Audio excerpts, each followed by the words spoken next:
자, 진중권의 논문 표절에 관한 개론을 시작하겠습니다. 하이. 자, 우선 진중권의 논문 표절에 대해서 설명하기 전에 간단하게 표절 규정에 대해서 먼저 알아보고 시작을 하겠습니다. 첫째, 6단어 연속하여 동일하면 표절.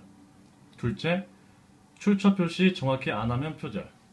여기서 출처 표시에 관해서 간략하게 예를 들어서 설명을 해보면, 예를 들면 간철수라는 사람이 요리학개론이라는 책을 냈는데, 이걸 제가 한 2줄 정도로 인용을 해오는데, 인용을 하려면은 우선 여기 빠졌지만 쌍따옴표 표시를 해주고, 그리고 각 줄을 달아서 간철수의 요리학 저자 간철수, 그리고 저서 요리학개론, 그리고 페이지 줄, 이렇게 표시를 해주는 걸 보고 출처 표시라고 하는 건데, 이런 출처 표시를 해주는 이유는 문장의 소유관계를 분명히 하기 위해서 해주는 것입니다. 그러니까 여기 쌍따옴표로 한 문장은 내 문장이 아니고 간철수라는 사람의 요리학개론에 나온 문장이다라고 소유관계, 문장의 소유관계를 분명히 해주기 위해서 반드시 출처 표시를 정확히 해줘야지만 합니다. 자, 그럼 다음에는 진중권의 논문에 대해서 일단 간략하게 알아보겠습니다. 진중권의 논문은 유리 로트만의 구조기호론적 미학연구라는 주제의 논문인데, 유리 로트만의 학문적 연구들을 진중권이 여러 사례를 듣고 이제 사회적, 학문적 맥락을 짚어서 쉽게 설명한 논문인데요. 예를 들면 이런 식이죠. 유리 로트만의 문장을 배열하고, 그리고 진중권이 이게 설명하는 방식. 그래서 진중권은 자신의 논문을 리뷰 논문이라고 주장을 합니다. 여기서 리뷰라는 것은 쉽게 얘기하면 영화 리뷰 같은 걸 말하는 건데, 뭐 영화 같은 거 리뷰할 때 영화 스토리만 말하는 게 아니라 어떤 장면마다 리뷰하는 사람의 어떤 뭐 알고 있는 사회적 이슈나 이런 걸 갖다 대서 설명할 수도 있는 거고, 여러 가지 방식으로 장면을 이제 리뷰를 할 수가 있잖아요.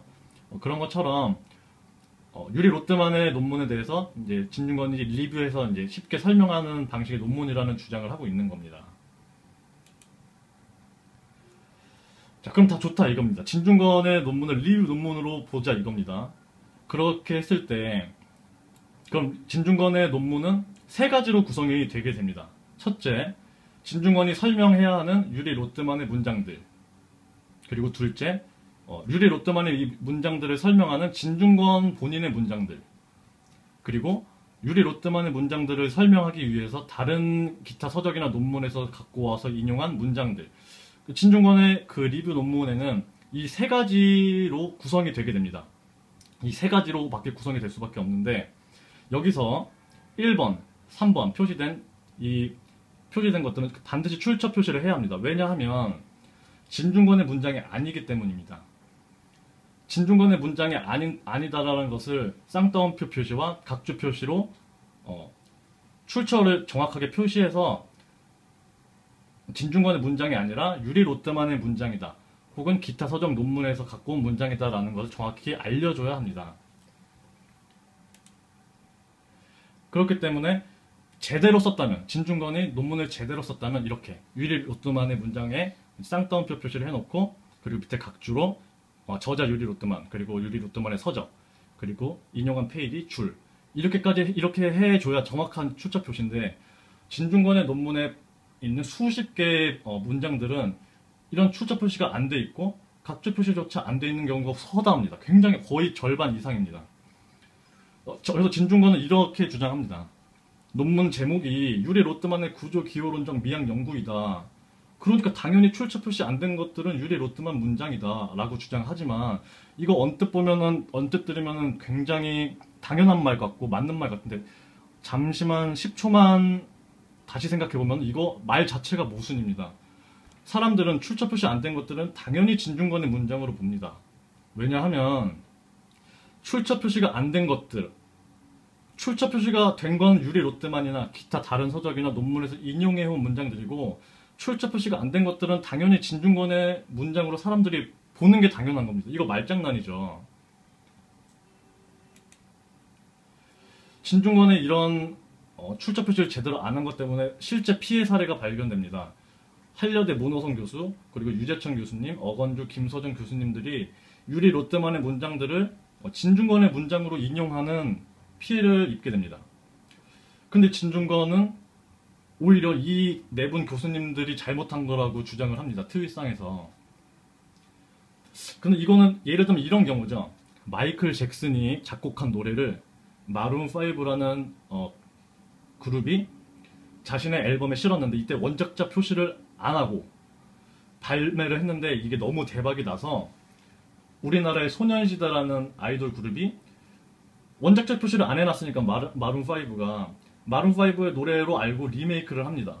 그럼 여기서 잘못한 게 누굽니까? 당연히 마룬5 아닙니까?